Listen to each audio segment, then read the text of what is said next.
કોણ? એ હું છું. એ પાણી લેતી આવજે. અલ્યો. કેમ જ મોઢું હવાઈ ગયેલ સેવડા જેવું છે?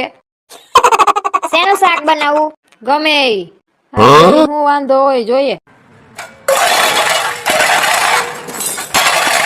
એ શેનું શાક બનાવસ? એ ગમે ઈ. ખખડ ભખડ ખખડ ભખડ થયું છે, કઈ વાંધો આવ્યો લાગે. હાલ હું કપડા જ બદલાઈ આવું. એ સોનલ, આ 3 થપ્પા પૈડામાંથી કી ટી-શર્ટ પહેરવાનું છે? એ ગમે ઈ. આ હું પહેરીને ધોઈડાવ્યા? મેલાનો ઢગલો હતો. એટલે તો પૂછ્યું તું તને. તો કી પહેરવાનું છે? ઓલો લાલ થપ્પાવાળામાં જ પહેરું ને? ગમે ઈ. કયું ની જાયમી છે? ગમે ઈ ગમે ઈ. મેં તમને એટલે જ પૂછ્યું તું કે શેનું શાક બનાવવું, તો કે ગમે ઈ. લેતા જાવ હવે ગમે ઈ. આપણે જુનાગઢ ગયા તા તો કોઈ પાસે કાંઈ હિસાબ બાકી નથી ને તમારે? ના ભાઈ ના, બધે રેશમા ભાભી એને જ દીધા હતા નાસ્તાના પૈસા. હા તે દિયતી એમાં કઈ વાંધો છે? ખમતી ધર પાર્ટી છે ઈ. નવમે આપણે ગાડી આમથી આમ લઈ ગયા, આપણું નથી બેડું. આપણી ગાડી કઈ પાણી ની હાલે છે? લેકા તો એવા કરે ને. હાલો બની ગયું છે જમવાનું.